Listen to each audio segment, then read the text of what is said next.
What's up guys, Dom Trimboli here from Refinance. Today I'm here with Rob D'Agostino. Dom. He's one of our head brokers, and together we are going to go over the 6 refinance hacks that you probably don't know about that could be saving you thousands of dollars.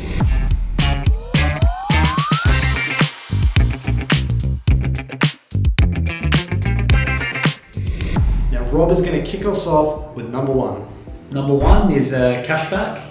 A lot of banks will give you a cashback for refinancing your loan over to them. So with a loan as little as $250,000, banks will give you up to $4,000 in cashback.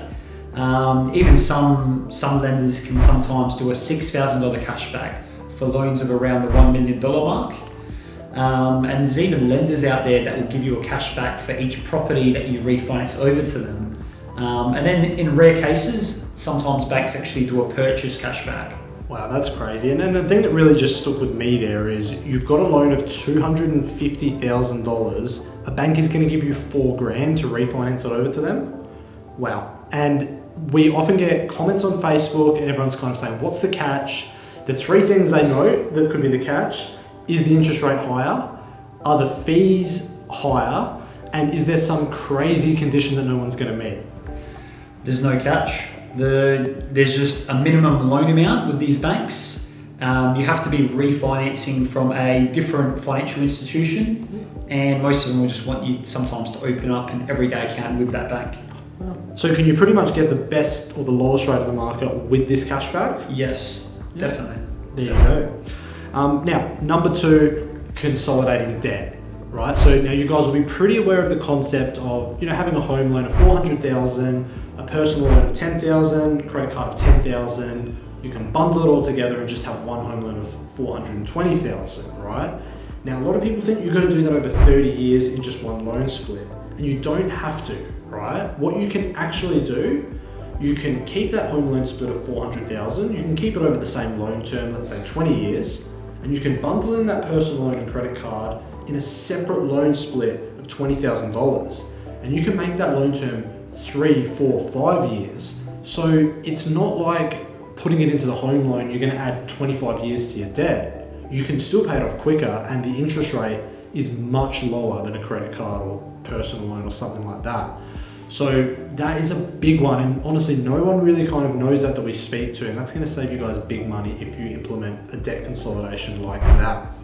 Now, number 3, Rob, let's go. Number 3 is accessing your equity. So essentially you can go to your broker. Your broker is able to try multiple valuations with different banks. The reason this is good to do is because the valuations do tend to come in different. Wow. Some banks might come in with a valuation $50,000 lower than what you expected, whereas some banks might come in $50,000 higher. So, and this gives you the opportunity to go with the bank that gives you the highest valuation, so you're able to unlock more equity. Most banks will allow you to cash out up to 80% of the value of your property with no questions asked. There is a $99,000 cap where some banks sometimes will expect some extra documents to pretty much advise what the reasoning for the cash out would be. But there's a few select banks out there that will allow you to go up to 80% no questions asked. So if I wanted to get $500,000 out of my home, there's a specific lender that's going to do that? Yes. No. All you have to do is just state the purpose, no documentation. And are they going to absolutely ream me with a high interest rate or fees? No. Wow, awesome. And otherwise, for $99,000, I'm pretty much open to going anywhere. Yep. And if I want more than that, I'm going to have to provide reasoning, documents, things like that. Bit of an explanation, sometimes a document or 2, depending what the purpose is. Wow, perfect. So you can do different valuations with different banks for the same property. Yep. Crazy. And this could be good for if you're looking to get equity to maybe get a new loan pre-approval. Maybe you just want to do some improvements on the house. Maybe you want to buy a nice car, or whatever you want it to be for. And it's funny, the thing that you said that just stuck with me is, you had one bank come up $50,000 higher than another. Yep. That's kind of like a deposit for another home. So the difference in actually doing a few valuations all of a sudden could allow you to buy another property. Yep. Wow, that is big. Now, let's hit number 4. And number 4 is probably the most controversial one here. So stick with me. An offset account, it can be just a buzzword that actually costs you money, right? So we hear flat out clients hearing that they need an offset account, right?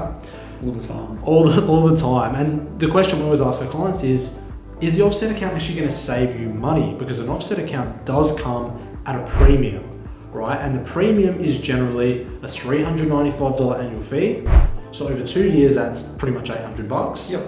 And the interest rate for let's say a basic variable, which could be 2.1, and an offset variable, it might be 2.4. So that's a 30 basis point premium. Yep. Right, so like on a mortgage of like 400,000, that's going to be $1,200 a year. So over 2 years, we're talking like $3,000.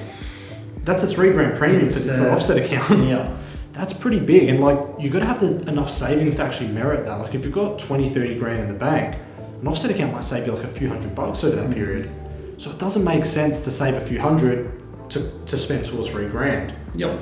And Rob, the basic variable still has a redraw, doesn't it? Yeah, that's it. It still has a redraw facility, which can, in a way, sort of be used in a similar way to an offset account. It still stops you from paying interest on the difference. Like, it's not a separate account. Like, it doesn't look like an offset account where you can just withdraw and in and out, but it still does the same thing. Correct. So that's a big one right there. Now, Rob, number 5. Number 5 is pricing.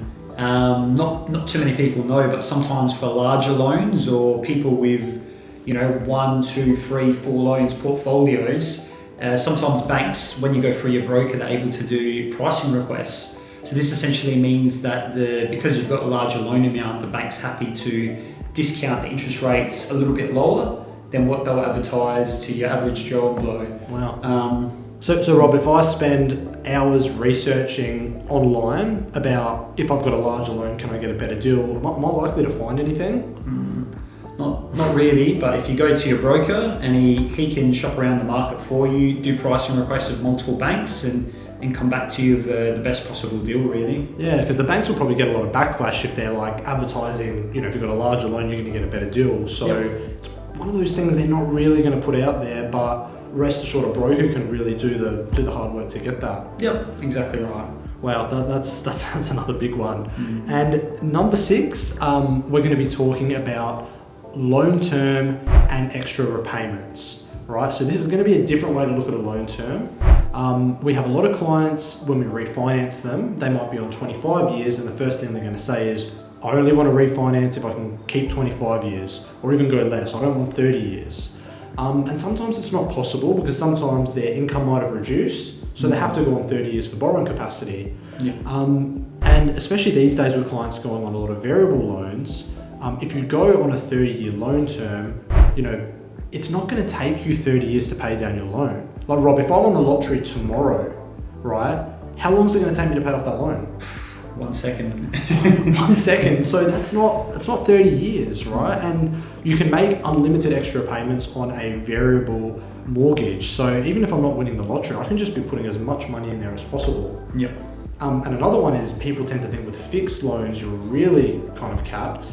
But with fixed loans, what can you pay extra? You can usually pay, with most lenders, 10 to 15K per year. Wow. So 10 to 15K, if you're doing that every year, it's not going to take you 30 years to pay off that loan. It's not even going to take you 25 years.